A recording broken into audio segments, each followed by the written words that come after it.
Bonjour à tous et bienvenue sur Paris United. Bonjour Michel Montana. Bonjour Clément. Comment vas-tu? Bien, merci de l'invitation.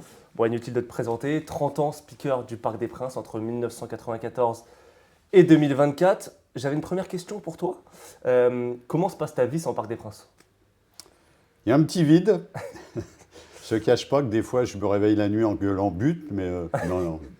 Non, c'est vrai que c'est une décision que je voulais prendre. 30 ans, c'est un bon compte.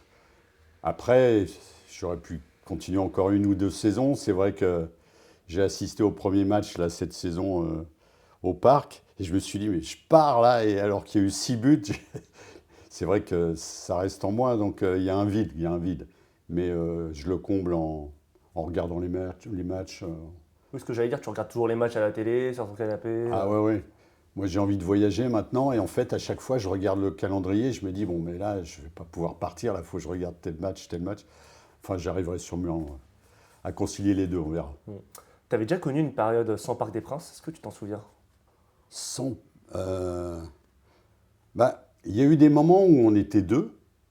Donc, dans ce cas-là, soit je venais au parc, j'étais là, au cas où l'autre speaker ait un problème.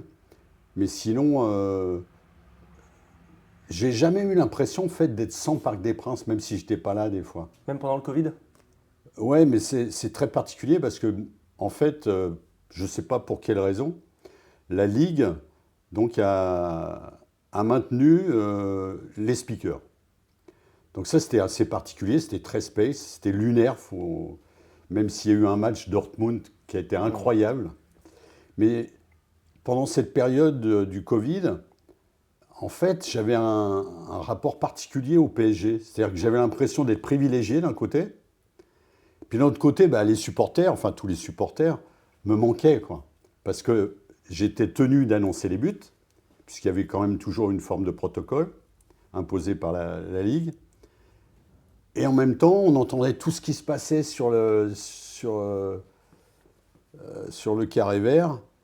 Du coup, j'ai pas eu l'impression, en fait, d'être privé de mon club, quoi. Simplement, j'avais l'impression d'être faire partie d'une toute Hmm. petite caste qui pouvait continuer à aller au parc et qui pouvait continuer à voir les joueurs jouer au Parc des Princes. Donc un gros manque, les supporters, mais en même temps une grande chance de pouvoir continuer à vivre ma passion, quoi. On va revenir un peu sur tes 30 années en tant que speaker du Parc des Princes. Tu es arrivé en 1994, d'abord en tant que remplaçant. Ouais. Est-ce que tu peux nous raconter un peu ta nomination, ton arrivée, un peu les coulisses? Ça s'est fait un peu par chance, c'est ça? Par chance, oui, c'est toujours une affaire de rencontre. Moi, j'étais comédien spécialisé dans les voix. Donc j'étais la voix de Canal Jimmy, une chaîne qui n'existe plus. Et le programmateur musical de certaines émissions de cette chaîne, Dédé Gento, qui n'est plus là aujourd'hui, était aussi le programmateur musical au Parc des Princes. Et du coup, on a parlé foot et tout. Il a vu que le PSG, c'était mon club, que je connaissais un peu le foot quand même. Et en plus, bah, je savais manier le micro puisque j'étais la voix de cette chaîne. Et du coup, ça s'est fait comme ça. Il m'a présenté au responsable marketing qui était en charge des animations les soirs de match. Le courant est passé, on m'a fait faire un test et visiblement ça avait été plutôt positif. Et donc j'ai fait mon premier match, donc le 12 avril 94, c'était face à Monaco, avec un but de rail. Voilà. Magnifique. C'était les grandes années 1990 du PSG, Canal, donc. les années Canal. Qu'est-ce que tu retiens, toi, de ces années qui ont été clairement, on peut le dire, la première grande époque du PSG? Tu as eu la chance d'être la voix du parc à ce moment-là, de débuter quelque part. C'est quoi les moments que tu retiens de cette période, s'il y en a quelques-uns qui se démarquent? Alors plus personnellement, comme j'étais le deuxième speaker, je retiens que, en fait, même si j'étais que le deuxième speaker, j'ai fait des matchs incroyables comme Barça, Milan AC. Mm. Et là, c'était les grandes périodes. Quand on pense Milan AC, on pense à George Weah, Mister George. Et on pense à toute cette équipe. Effectivement, il y a eu deux grandes périodes. L'équipe de cette époque, l'époque Canal, début des années 90, l'équipe était incroyable, quoi. Et je pourrais la rapprocher de l'équipe de QSC euh, d'aujourd'hui. Donc c'est vraiment les deux grandes périodes.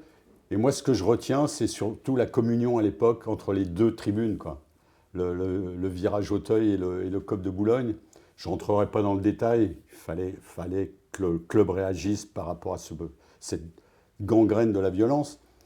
Mais j'ai une nostalgie de cette époque. Et tous les supporters, les ultras ont une nostalgie aussi de cette époque, quoi. Il y a beaucoup de supporters qui t'ont connu au parc ces dernières années, dans les années 2010, même 2020. Est-ce qu'à l'époque, tu speakais, je ne sais pas si on dit comme ça, de la même manière? Euh, Speaker, je sais pas, mais bon, j'animais, on va dire. Officier, on va dire. Euh, alors c'est marrant parce que, en fait, les choses ont évolué quand même. Il y a beaucoup de choses que j'ai amenées petit à petit après la Coupe du Monde en 98. Parce qu'après le 98, le club m'a demandé de devenir le speaker officiel. J'avais fait tous les matchs de la Coupe du Monde qui ont eu lieu au parc. Donc il y a eu 6 matchs. J'ai présenté les 6 matchs.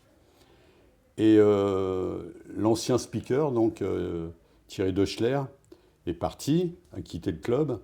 Et donc le club m'a demandé de devenir le speaker officiel. Et donc là, à partir de là, j'ai amené plein de choses.